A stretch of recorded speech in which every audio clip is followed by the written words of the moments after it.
La parole est à Monsieur André Chassaigne.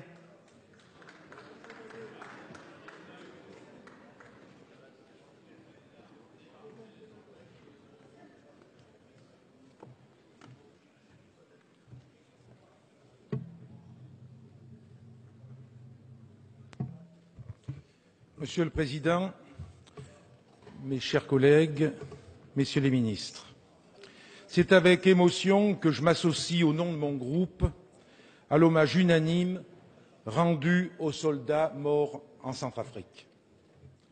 À peine un an après l'engagement de la France au Mali, notre pays se lance dans une nouvelle opération sur le continent africain.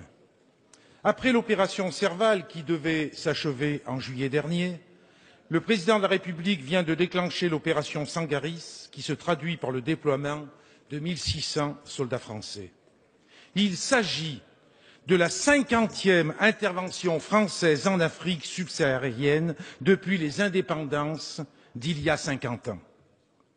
Cette intervention en Centrafrique s'inscrit dans une longue lignée d'opérations menées par les troupes françaises dans cette colonie, indépendante officiellement depuis 1960, en proie à la pauvreté, à l'instabilité et au conflit.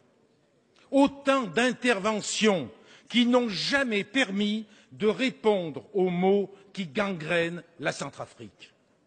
La Centrafrique, si elle n'est pas dénuée de ressources naturelles, est classée parmi les États les plus pauvres de la planète, occupant la 160e place sur 177 selon le classement de l'indicateur de développement humain du Programme des Nations Unies pour le développement. La France y est le premier investisseur. Il est impossible, dès lors, de prendre part à ce débat sur l'engagement des troupes françaises en Centrafrique sans ouvrir le dossier de la France-Afrique. Tous les 10 ans ou presque, un président de la République centrafricaine chasse l'autre par un coup d'État, derrière lequel la France n'est jamais très loin. Le peuple centrafricain a ainsi vu défiler des personnages insensibles à son sort, aussi corrompus qu'irresponsables. Les uns après les autres, les dictateurs ont été choisis et maintenus au gré de nos intérêts, entre guillemets, mais aussi pour protéger des bases militaires françaises dans ce pays considéré comme un porte-avions au centre de l'Afrique, utilisé lors de nombreuses interventions militaires dans la région. La France n'est pas étrangère à la situation chaotique que connaît ce pays. Elle porte une responsabilité historique dans la tragédie centrafricaine. Elle n'est donc pas la plus qualifiée pour intervenir. C'est un paramètre que nous ne pouvons pas ignorer, même si, je le dis clairement, il n'est pas question de tergiverser pour la protection des populations civiles, premières victimes des violences sanglantes qui déchirent ce pays. Monsieur le ministre des Affaires étrangères a déclaré face à la communauté française de Bangui le 13 octobre dernier, je cite, « Sachez que l'amitié traditionnelle qu'a portée la France à la Centrafrique, nous voulons la manifester de nouveau pour aujourd'hui et pour demain. » Pourtant, notre histoire commune est marquée par de sombres affaires. Nous gardons en mémoire le pitoyable sacre de l'ancien sous-officier de l'armée française devenu l'empereur Bokassa Ier en présence de la diplomatie française. Malgré ce soutien, le président Valéry Giscard d'Estaing a décidé de débarquer son ancien ami devenu trop encombrant, incontrôlable, qui menaçait nos intérêts pour installer au pouvoir le président David Dacko pour ensuite favoriser la dictature du général Kolimba. Il sera remplacé par le dictateur Ange-Félix Patassé, qui sera quant à lui chassé du pouvoir en mars 2003 par le général Bozizé, un jeu de chaises musicales orchestré par l'ancienne puissance coloniale. En 2007, face à la multiplication des mouvements rebelles sous influence soudanaise et tchadienne, les parachutistes français sautent sur Birao, dans le nord de la République centrafricaine. C'est de ce nord musulman qu'est venue en décembre 2012 l'offensive des rebelles de la Séléka qui, le 24 mars dernier, porta au pouvoir Michel Djotodia. Dans un réflexe hérité de l'histoire, le président Bozizé a vainement appelé à l'aide la France avant de prendre la fuite. C'est ainsi que l'actuel président centrafricain est arrivé au pouvoir avec le soutien des rebelles de la Séléka qui sont devenus ses propres ennemis. Michel Djotodia qui en appelait à la France après avoir dissous la coalition rebelle de la Séléka. Aussi, au regard de notre histoire en Centrafrique, on peut légitimement s'interroger sur les différentes motivations d'une nouvelle intervention dans l'ancienne colonie. L'ordre du jour réel du sommet pour la paix et la sécurité en Afrique qui s'est tenu à Paris il y a quelques jours était clair. Avant de parler de paix et de sécurité, Paris et ses alliés du continent africain se sont intéressés à leurs préoccupations économiques et financières. Ce sommet est avant tout une offensive diplomatique pour la sauvegarde des intérêts de la France en Afrique. Riche de ses ressources naturelles, mines d'or, de diamants, de mercure, d'uranium, de fer, mais aussi culture du manioc, de bananes, de maïs, de café, de tabac, de coton, de canne à sucre, une forêt de 3,8 millions d'hectares aux essences précieuses, la République centrafricaine suscite l'intérêt du monde des affaires et du monde politique. Pourtant, ce n'est pas de cet intérêt dont le peuple centrafricain a besoin. Le peuple centrafricain a besoin que nous l'aidions à profiter pleinement de ses richesses et que nous l'aidions à mettre fin à la situation de confiscation du pouvoir politique et économique aux mains de quelques-uns, car les germes de la crise actuelle sont aussi d'essence économique et sociale. Le peuple centrafricain a besoin du soutien de la communauté internationale pour que cessent les massacres qui se multiplient alors que les affrontements entre les milices Séléka et Anti-Balaka terrorisent la population civile.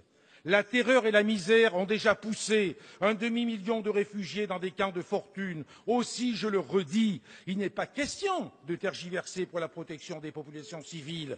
Pour autant, il convient d'agir avec discernement pour ne pas reproduire les erreurs du passé. C'est pourquoi, dans les circonstances que je viens d'évoquer, il revient aux Africains et à toute la communauté internationale d'aider ce peuple en danger. Or, derrière l'unanimité de la résolution onusienne autorisant le recours à la force, la réaction internationale est en réalité d'inspiration franco-française et sa teneur est purement militaire. En effet, le texte adopté par les 15 pays membres du Conseil sur proposition de la France autorise les soldats en Centrafrique à, je cite, prendre toutes les mesures nécessaires pour soutenir la MISCA dans l'accomplissement de son mandat.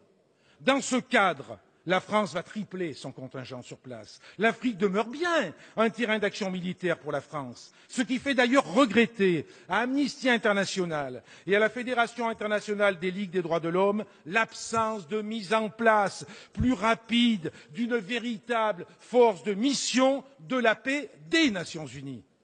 Vous l'avez compris, nous avons, pour qualifier le sentiment qui nous anime, un réel malaise face à cette intervention. Nous pensons en effet que la France n'a pas vocation à jouer le rôle de gendarme de l'Afrique. Les valeurs anticoloniales, toujours défendues par les communistes, nous l'interdisent. Ces valeurs de solidarité doivent, au contraire, nous pousser à mettre sur pied un partenariat équitable et durable, un système d'aide au développement plus efficace, plus proche des populations. Ces valeurs nous obligent également à rompre définitivement avec la France-Afrique et à encourager les démocrates africains et les diasporas militantes pour faire tomber les honteuses tyrannies africaines qui n'ont que faire des peuples qui ne cessent de s'appauvrir. Ces dictatures qui préfèrent défendre des intérêts des firmes privées tentaculaires exploitant aujourd'hui 80% des gigantesques gisements africains et dont les bénéfices sont rapatriés dans des paradis fiscaux. Notre pays a une dette morale considérable envers le peuple de Centrafrique, une dette qui nous oblige à reconnaître que nous n'étions pas les mieux à même pour intervenir dans la situation dramatique qui le frappe. Oui, nous sommes favorables au recours à une force d'interposition sous l'égide de l'ONU, mais une force qui soit multilatérale. Cela suppose que la France ne soit pas la seule à être impliquée sur le terrain aux côtés de la MISCA. C'est la communauté internationale dans son ensemble qui doit être mobilisée. Cette force doit avoir pour mission de créer les conditions d'un cessez-le-feu, d'un secours organisé aux populations en détresse et d'ouvrir la voie foi à l'état de droit. Elle ne pourra que si elle ne peut être soupçonnée d'agir au nom d'intérêts à préserver dans une ancienne colonie. C'est un lanceur d'alerte que je m'adresse aujourd'hui à vous. Les interventions militaires françaises vont à contre-courant de l'histoire. La mission de la France, c'est de défendre la stabilité et la paix des peuples en Afrique. Notre pays n'a pas vocation à défendre des dictatures et des États artificiels. La mission de la France, pour être en harmonie avec ses valeurs et ses idéaux des Lumières, n'est pas d'être le gendarme de l'Afrique. Elle est de remiser les visions géostratégiques nées du temps de la colonisation pour en écrire d'autres, respectueuses des peuples, respectueuses de leurs richesses, respectueuses de leur souveraineté. Chers collègues, c'est ainsi que la France grandira. Merci, Monsieur Chassaigne.